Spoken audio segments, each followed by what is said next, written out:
হরে কৃষ্ণ। সকলকে স্বাগত জানাই রাধারানী শ্রীচরণে। বড়দের প্রণাম, ছোটদের ভালোবাসা জানিয়ে আজকে একটা ছোট্ট ব্লগ আপনাদের সাথে শেয়ার করছি। আজ হলো মঙ্গলবার আর আমার মেয়ের ছিল আজ সায়েন্স এক্সাম। যাই হোক, শেষের দিকে চলে এসছে। আর ছেলে ছিল হচ্ছে Hindi exam. By the way, আপনারা কেউ জিজ্ঞেস করেননি, তবু আমি বলে দিচ্ছি, আমার মেয়ের ঘরের ডাকনাম হলো পাখি এবং তোরা। আমি ডাকি তোরা, ওর বাবাই ডাকে পাখি। এবং আমার ছেলের ডাকনাম হলো কাব্য। জানানোটা আপনাদের উচিত, যেহেতু আপনারাও আমার ফ্যামিলির মতনই, তাই না?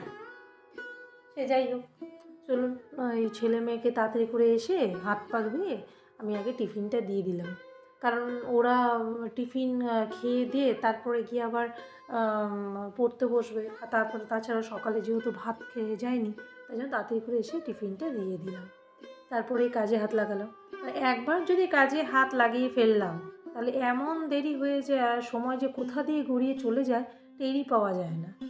যাই হোক, এই সকালবেলায় যখন যাই, তখন গিয়ে এক জায়গায় বিছানাটা জড়ো করে রেখে যাই, যেহেতু বাসি বিছানা ফেলে রেখে বাইরে বেরোতে নেই। তো ওই নিয়ম ভাঙানোর জন্য বা এক জায়গায় জড়ো করে রেখে যাই। আর এসে পরে ওদেরকে টিফিন দিয়ে তারপরে গিয়ে বিছানাটা গোছাই। এই কদিনের জন্য, কারণ আমি রেগুলার বেসিসে আপনার যখন কাজ করি, তখন গিয়ে আপনার সকালবেলা আমার ছেলে এবং মেয়েকে স্কুলে দিয়ে আসি। দিয়ে এসে পরে আমি আগে 10 মিনিট একটুখানি বসে নিই। তারপরে গিয়ে আমি বিছানা উঠিয়ে ডাস্টিং করে তারপরে চলে যাই রান্নাঘরে, রান্না করে ও গপুকে ভোগ লাগিয়ে তারপরে আমার ছেলের যেহেতু 1:45 ছুটি, ছেলেকে নিয়ে আসি। নিয়ে এসে বাড়িতে এসে ওকে স্নান করিয়ে খাবার দিই আবার বেরিয়ে যাই মেয়েকে আনতে। কারণ ছেলে যেখানে পড়ে, যে স্কুলে, সেখান থেকে আমার বাড়ির দূরত্ব ওই 7 মিনিট। আমার গাড়িতে করে যেতে আসতে 7 মিনিট লাগে। এসে তাড়াতাড়ি করে ওকে চান করিয়ে খাবার দিয়ে দিলে ও বসে বসে খায়। আর ততক্ষণে আবার আমার মেয়ের 1:40 ছুটি, ওই জন্য 1:30টার সময় বেরোই। মেয়েকে গিয়ে নিয়ে আসি, নিয়ে এসে তারপরে ততক্ষণে ওর বাবাও চলে আসে। নিয়ে সবাই একসাথে বসে আমরা দুপুরে প্রসাদ পেয়ে নিই। যাই হোক, তার মধ্যে গপুকেও 12টার মধ্যে আমার ভোগ লাগাতে হয়। সেই ভিডিও নয় একদিন আপনাদের সাথে শেয়ার করব। আমার গপুর নিত্যদিনে কীভাবে আমি সেবা দিই, যতটুকু আমি পারি এই ব্যস্ততার মধ্যে দিয়ে। আমার জানেন তো খুব ভালো লাগে, কেন জানি না। আমার মানে ইসকনের নিয়মাবলী বলুন, চাই ওদের ধার্মিক যে পথপ্রদর্শন বলুন, যে ধর্ম মানে আর কি, ধর্মটাকে নিয়ে যেরকম একটা সনাতন ধর্মাবলম্বীদের হওয়া উচিত, আমার খুব ভালো লাগে। ওই জন্য ইসকনকে আমি খুব মানে প্রাণ থেকে মন থেকে আমি খুব মানে শ্রদ্ধা করি। যাই হোক, সেটা নিজস্ব ব্যাপার, তাই না? এই দেখুন, কথা বলতে বলতে একটা ঘরের বিছানা গুছিয়ে ঝটপট করা হয়ে গেছে। আবার চলে এলাম পাশের ঘরে এসে পরে বিছানা গুছিয়ে নিলাম। হ্যাঁ, কারণ দেরি হয়ে যাচ্ছে এবারে।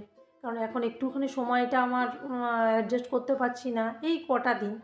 এই মধ্যিখানে আবার যেটুকু টিফিনে বাসনগুলো আবার সেইটুকুও ধুয়ে ফেললাম, কারণ জমালে তো চলবে না। কারণ পুরোটাই আমি নিজে হাতে করি। বাসন ধোয়া বলুন, কাপড় কাচা বলুন, চাই ঘর মোছাই বলুন, পুরোটা আমি নিজের হাতে করি।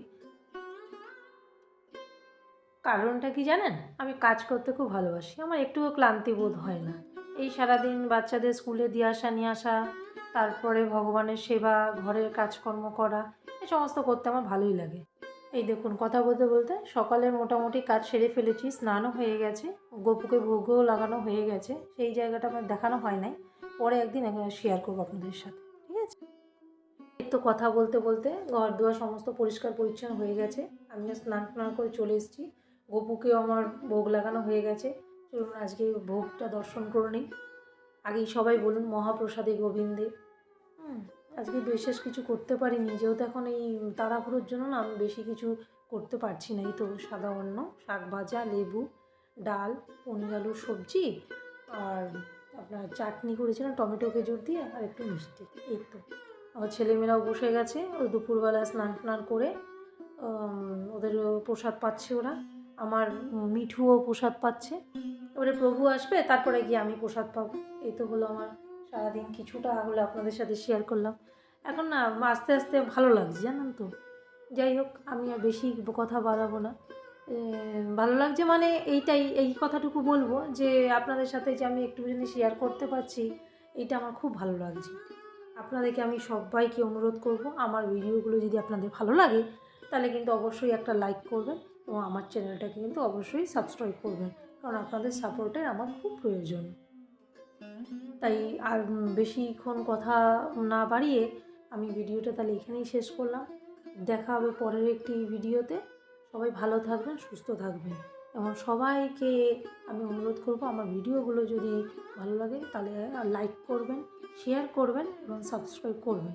এবং আমার ভিডিওর মধ্যে যদি আমার কিছু রেকটিফাই করার থাকে বা কোনো কিছু ভালো লাগছে না বা কোনো কিছু ভুল হচ্ছে বা কোনো কিছু ভুল বলছি, সেগুলো কিন্তু আমাকে কমেন্টের মাধ্যমে লিখে জানাবেন। আপনারা যদি আমাকে শুধরে না দেন তাহলে আমি নিজেকে শুধরাবো কী করে বলুন, তাই না? আমি হয়তো এখান থেকে বুঝতে পারছি না, কিন্তু আপনারা যারা দেখছেন তারা হয়তো একটুখানি হলেও বুঝতে পারছেন যে এইখানটা একটুখানি হয়তো রেকটিফাই করার দরকার বা এইখানটায় হয়তো একটুখানি শুধরানোর দরকার, তাই না?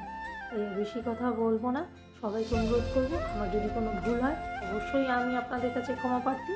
এবং ভিডিওগুলো যদি ভালো লাগে আপনারা কিন্তু লাইক করবেন এবং আমার চ্যানেলটাকে কিন্তু সাবস্ক্রাইব করতে ভুলবেন না। আমার রাধারানী এবং ভগবানের চরণে সবাইকে স্বাগত জানাই এবং সবাইকে মানে রাধারানী এবং ভগবানকে বলি সবাইকে যেন সুস্থ রাখে। এই এই আশা নিয়েই আমি যাচ্ছি। আমার চ্যানেলটা কিন্তু আপনারা অবশ্যই সাবস্ক্রাইব করবেন, লাইক করবেন। দেখা হবে খুব শিগগিরই পরের একটা ব্লগে। তাহলে আজ যাই। হরে কৃষ্ণ।